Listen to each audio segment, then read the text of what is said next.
Good afternoon, this is Ryan Lewis with your 90.3 WESS News Brief for Thursday, November 21st. The time now is 2 o'clock. According to the Pocono Record, on Tuesday afternoon, Kyle Risco of Stewartsville, New Jersey, was sentenced to 3 years of probation following his actions that caused the death of his brother in Strasburg in 2011. The 29-year-old Risco turned himself in on May of this year and pled guilty to vehicular manslaughter and tampering with physical evidence with the death of his older brother, William. The case seems to be part of a drunk driving incident that occurred 2 years ago in the Strasburg area. Police found beer in the hotel room the Risco brothers shared just a few hours prior to William Risco's death in March of 2011. The incident occurred during Strasburg's annual St. Patrick's Day parade. According to the Philadelphia Inquirer, the Valley Forge Casino Resort was fined yesterday for $200,000 by the Pennsylvania Gaming Control Board for violating regulations that have to do with special offers to get people to come to their resort.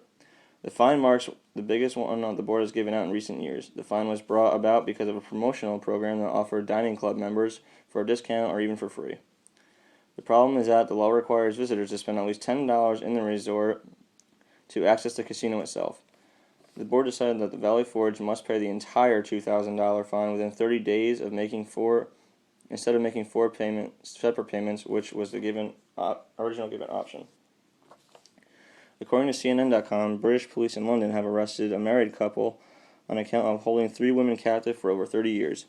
Early this morning, officers from the Human Trafficking Unit arrested the man and woman who were both 67 years of age at their home in South London as police reports investigate the illegal use of slavery and domestic servitude. Victims include a 69-year-old Malaysian woman, a 59-year-old Irish woman, and a 30-year-old Briton. Police say they were tipped off in October by getting a phone call saying that she has been held against her will for some time, but apparently thought of nothing much of it. A documentary on TV in the UK that's about forced marriages that relates to the work of the Freedom Charity was a catalyst that made one of the victims call out for the help in the situation. UK Special Envoy for Human Trafficking, Anthony Steen, told CNN that the news of the domestic slavery didn't come as much as a surprise to him, on accounting there are probably dozens more cases of it throughout the country. We don't know the number, but we know it's huge, Steen stated. Domestics are hidden away. According to CNN.com, there was yet another wave of bombings of shootings which killed upwards of 60 people and injured dozens more yesterday in Iraq. Majority of the deaths happened in Baghdad. In the capital of Iraq, there were 8 car bombs accounted for 4 and 2 roadside bombs that were designated in Shiite areas. At least 54 people were killed from the multiple bombings that occurred at an outdoor market area, outside a coffee shop, and inside a bus station, among other locations. Violence between the Sunnis and the Shiites has increased over the past couple of months, endangering the locals and troops stationed all across the country, with nearly 1,000 deaths in September alone.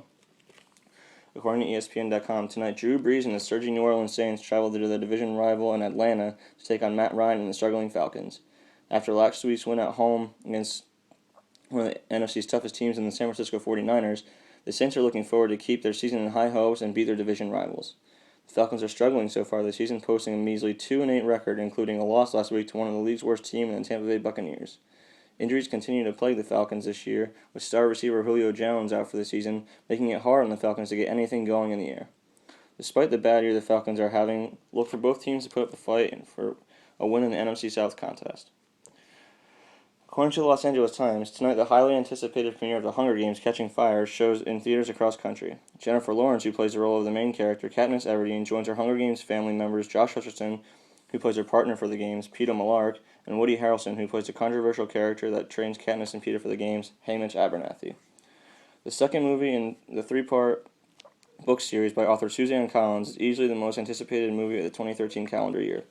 Fans of the series have already sold out theaters nationwide for the premiere as far as a week in advance. It's safe to say the Hunger Games has a loyal fan base. In ESU news, both the men and women's basketball team posted wins last night over PSAC rivals Mansfield University. Junior forward for the women's basketball team, Jess Martin, scored a game-high 19 points and grabbed 8 rebounds, propelling the Warriors to the first win of the season. In the men's basketball game, last year's PSAC East Player of the Year and All-American, Wiz Grant scored 23 points and became the third junior ever to score 1,000 points in school history. Things got a little chippy late in the first half of the men's game, but settled down at the end of the first, and then the Warriors took off and never looked back as the team cruised to an overall starting record of 5-0. Today's weather, brought to you by the Weather Channel, is a high of 56 with a low of 39. Traffic, brought to you by Google Maps. Traffic is moving fast on 80 east and westbound with slow patches on 611. This has been Ryan Lewis with your 90.3 WESS News Brief, and now back to the BBC.